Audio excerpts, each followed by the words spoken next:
So this is going to be for John Daly's loop assignment, and hopefully I got this right. That is the my 3-week-old daughter in the background. I apologize. She was screaming, so I grabbed her. So she is assisting with this assignment today. Hopefully that doesn't mean I lose any points. But what I tried to do is create a menu for like an RPG type game where a player goes into the store.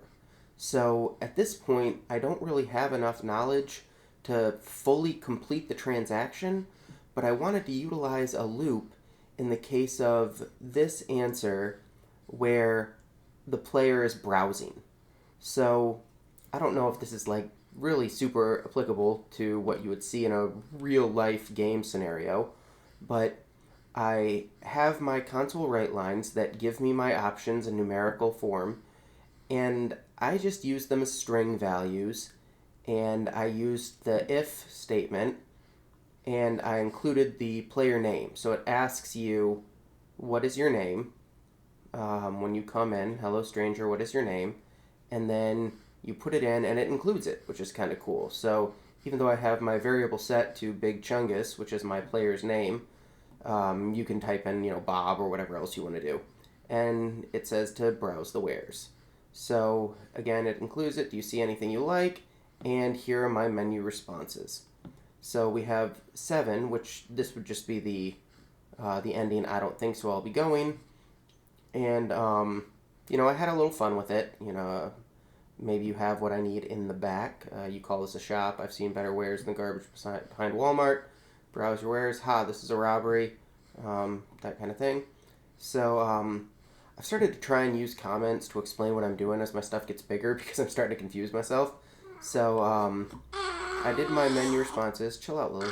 I did my menu responses as an if statement, and then I used the Sorry, she just tried to take a dive. I did a while. Hold on. I did a while statement for a loop. I tried to use my loop during the browse situation.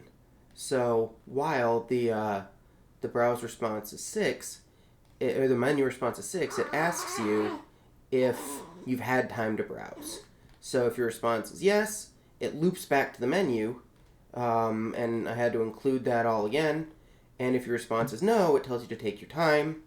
And if you don't say yes or no, it asks you to please let you know less yes or no, and then it'll loop back. So this running, I'll say my name is Lillian. That's my daughter's name. So it'll pop out, welcome to my shop, Lillian. Feel free to browse my wares. Do you see anything you like, Lillian? And then it gives me my options. So if I say just one, I would like to buy, then it jumps into what would you like to purchase, and that's all that I've got for that. Because like I said, I don't really know how to complete a transaction. But if I use my looped one, I'm just browsing, I hit 6. It'll say, please let me know if you need any assistance. I'll just be standing here watching you intently. And then it'll ask you, have you had time to browse? I don't have all day. If I say no, it'll say, please take your time. And then it'll ask me again, have you had time to browse? I don't have all day. If I say, dude, leave me alone, it'll say, could you please let me know yes or no? And then if I say yes, if I say yes, it'll loop back to the menu. And then if I say 5, browse your wares, I want to burn your store to the ground, it'll say, robbery, please Lillian, I have 2 kids in Squareship, I can't afford to be robbed. And then the code will exit. So I have that looping response in there.